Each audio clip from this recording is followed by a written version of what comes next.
Satu parasit jatuh ke tempat tidur Shinichi. Ia mau masuk ke telinganya, tetapi terhalang oleh earphone. Ia mulai merangkak di wajah Shinichi, mau masuk lubang hidungnya.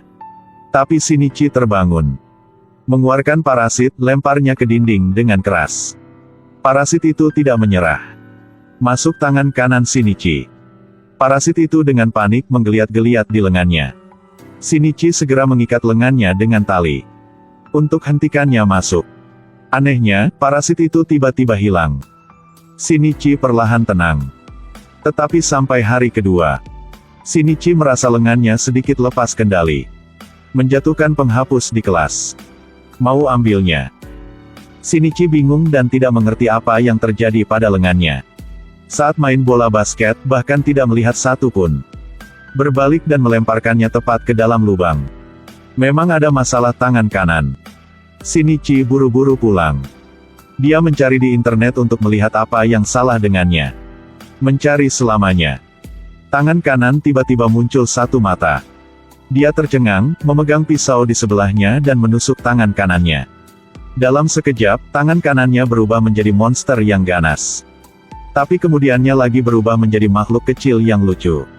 Shinichi masih belum tahu apa yang terjadi. Makhluk kecil memperkenalkan. Namanya Migi, berasal dari makhluk yang dikenal sebagai parasit binatang. Yang ada dengan mengambil alih otak manusia. Tapi malam itu, ia gagal masuk otak Shinichi. Walaupun sulit dipercaya bahwa ia telah menyatu dengan tangan kanan Shinichi. Sekarang dalam keadaan simbiosis. Migi juga memiliki sifat super cerdas. Ia menyeretnya ke perpustakaan setiap hari. Pengetahuan dalam buku hanya sekali melihatnya dan sudah dihafal. Menyaksikan orang lain belajar pedang dan belajar memanah. Tidak hanya menyukainya, tetapi juga belajar dengan sangat cepat. Migi juga berkata pada Shinichi bahwa bukan semua parasit binatang juga baik. Ada juga rekan-rekan lain yang juga sudah mulai memasuki dunia manusia. Mereka sepenuhnya menguasai otak manusia. Biasanya, manusia sebagai makanannya. Setiap Shinichi nonton TV, melihat laporan berita tentang kematian yang tidak diketahui. Parasit lain dengan cepat sudah temukan Shinichi. Hari itu, di aula, Migi katakan bahwa ia rasa ada rekannya di dekatnya. Dan orang itu adalah guru baru. Guru juga menemukan Shinichi. Dia menatapnya dan berkata dengan dingin, "Tolong lebih peduli." Sepulang sekolah, guru meminta Shinichi untuk bertemu di luar. Memperkenalkannya kepada dua orang temannya. Satu adalah satpam bernama A. Yang lainnya adalah siswa sekolah menengah. Guru ingin Shinichi bergabung dengan grup mereka. Karena selama ini mereka tidak pernah melihat kasus parasit hewan yang bersimbiosis dengan manusia. Ini adalah hal yang sangat layak untuk dipelajari. Tujuan akhir mereka adalah untuk menciptakan mode koeksistensi dengan manusia yang dapat memakan manusia dan tetap tidak terdeteksi. Mencapai tingkat simbiosis tertinggi. Karena itu, mereka juga menyerukan parasit lain untuk mencalonkan diri di parlemen. Ingin memegang hak untuk berbicara dalam politik. Setelah mengetahui kebenaran dia tidak setuju. Tetapi tidak lama kemudiannya, menemui penjaga A yang datang untuk membalas dendam. Monster ini sedang gila makan. Setelah makan sepuasnya, kepala mereka akan berubah menjadi kepala manusia. Perhatikan baik-baik apa yang baru saja mereka makan. Adalah lengan manusia. Jenis makhluk ini adalah parasit binatang. Yang terlihat tidak berbeda dari manusia. Tetapi sebenarnya memperlakukan manusia sebagai makanan. Hal yang paling menakutkan tentang mereka adalah ini. Parasit di penjaga A. Kekuatan bertarungnya sangat menakutkan. Sekarang dia ingin membunuh Shinichi. Karena dia pernah menebas jenisnya sendiri. Pertempuran dimulai. Migi mulai menciptakan pasang pedang. Dia menyerang dengan agresif terlebih dahulu. Tetapi dihentikan oleh lawannya. Shinichi mengumpulkan keberaniannya selangkah demi selangkah. Dia secara bertahap mendekati penjaga A. Pada jarak yang tepat, menusuknya sekali. Pipa baja menusuk perutnya. Darah segar menyembur keluar. Satpam tewas, Shinichi panik dan lari pulang. Di tengah malam, Migi memberitahunya lagi bahwa ada parasit lain mendekat. Shinichi merasa sangat hancur. Astaga banyak. Dia bersembunyi di balik dinding, dengan gugup melihat ke pintu. Pintu terbuka, orang yang masuk adalah ibunya. Shinichi menghela nafas lega. Tapi Migi bilang, orang ini adalah Satpam A. Tadi Satpamnya masih belum mati. Ketika dia mencoba melawan, dia kebetulan melihat ibunya. Begitu saja, ibunya diambil alih oleh penjaga. Shinichi tidak bisa menerima kenyataan ini. Benar-benar kehilangan keinginannya untuk bertarung. Bagaimana dia bisa membunuh ibu kandungnya? Tanpa membiarkannya ragu, tentakel panjang menembus hatinya. Shinichi tidak bisa menahannya, dia jatuh mati. Keesokan harinya, Shinichi tiba-tiba bangkit dari genangan darah.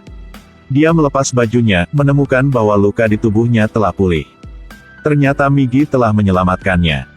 Ia membedakan sel-selnya untuk membantunya pulih jantungnya kembali. Shinichi hidup kembali tetapi masih kesakitan.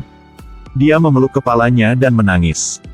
Kematian satu-satunya anggota keluarga membuatnya sangat menderita. Pada hari-hari berikutnya, manusia secara bertahap menemukan keberadaan parasit hewan. Apalagi menemukan cara untuk membedakannya. Hanya mencabut sehelai rambut. Rambut yang bergerak itu tandanya lawan adalah parasit. Shinichi sejak menyatu dengan sel Migi, juga mengalami beberapa perubahan kecil. Dia melihat seekor anjing sekarat di jalan. Gadis di sebelahnya berkata, "Kasihan." Shinichi tidak mengatakan apa-apa, mengambil anjing itu. Anjing itu benar-benar mati. Jadi dia mengambil anjing itu dan membuangnya ke tempat sampah. Murid perempuan itu menyalahkannya karena terlalu ceroboh. Shinichi menjawab bahwa, anjing sudah mati, yang akan adalah lagi anjing. Hanya seonggok daging dalam bentuk anjing. Memang sel Migi tidak hanya menyelamatkan hidupnya, tetapi juga mengubah pikirannya. Berubah menjadi orang berdarah dingin, tanpa emosi. Tidak lama setelah itu, parasit hewan mulai mengamuk lagi. Kali ini seorang anak SMA yang tampan. Dia tidak hati-hati ketika seorang siswa perempuan mencabut rambutnya. Melihat rambut itu terpilin, siswa perempuan itu panik. Parasit juga mengungkapkan bentuk aslinya. Dan mulai membunuh orang-orang di sekitar. Yang dalam kelompok orang ini, ada seseorang yang Shinichi cintai. Parasit mengayunkan tentakelnya ingin memakan siswi ini. Tapi Satomi tiba-tiba melemparkan ramuan. Tepat di wajah parasit. Tanpa diduga, ramuan itu menyebabkan parasit kehilangan kendali. Ia jadi gila dan menghancurkan semua. Semua orang di kelas dengan cepat terbunuh. Hanya tersisa parasit yang keluar. Tentakelnya berubah menjadi cakar. Melemparkan lemari di sebelahnya ke tanah, mengungkapkan Satomi bersembunyi di dalamnya. Sementara Satomi terpojok. Shinichi akhirnya datang dan menyelamatkannya. Kemudian, parasit yang dalam otak guru itu muncul. Dia melemparkan ramuan dan berbalik untuk pergi. Shinichi tahu itu bahan peledak. Jadi dia dengan cepat mengangkat Satomi dan melompat turun. Tubuh setelah kebangkitan mendarat dengan stabil. Berhasil lolos dari ledakan. Setelah membawa Satomi ke ambulans, tatapannya berubah sengit. Dia tahu ledakan tadi tidak cukup untuk membunuh parasit. Shinichi naik ke atap dan segera mengambil pipa baja. Berdiri di tempat tertinggi, dia mengulurkan tangan kanannya. Migi berubah menjadi busur. Menggunakan pipa baja sebagai anak panah. Targetnya adalah parasit mematikan di gedung seberang. Tembakan panah dari busur, menembus parasit itu. Bencana akhirnya berakhir. Tapi misinya masih belum menyelesaikan, Shinichi belum temukan ibunya. Dia juga diambil oleh parasit binatang. Shinichi harus membunuhnya agar ibunya bisa mendapatkan kembali kebebasannya. Migi berubah menjadi pedang lagi. Parasit binatang itu juga mengungkapkan bentuk lengkapnya, menyerangnya. Setelah diselamatkan oleh sel Migi, Shinichi menjadi sangat fleksibel. Kekuatannya sangat meningkat. Sangat cepat parasit tahu dia bukan lawannya. Saat Shinichi menyerang untuk menghabisinya, parasit itu berubah menjadi bentuk seorang ibu. Saat lengah, dia hampir terbunuh olehnya. Ternyata kesadaran ibu belum sepenuhnya hilang. Dan sekali lagi dia melindungi putranya. Shinichi berteriak kesakitan. Lalu melakukan serangan balik untuk menghadapi parasit binatang itu. Dia menatap kosong ke tubuh ibunya. Saat kecil, ibunya ingin melindunginya yang tanpa sengaja terbakar dan meninggalkan bekas luka di tangannya. Hari ini, meskipun tubuhnya dirampok oleh parasit hewan, pikiran ingin mencintai dan melindunginya masih sama. Shinichi merasa sangat sedih. Di sisi lain, parasit hewan telah berhasil memenangkan pemilihan parlemen. Hari-hari mengendalikan manusia tidak jauh lagi. Sedangkan manusia juga sadar akan bahaya parasit hewan.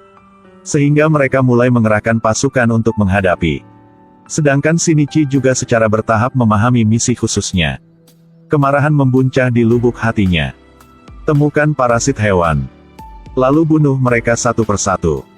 Ini yang harus aku lakukan.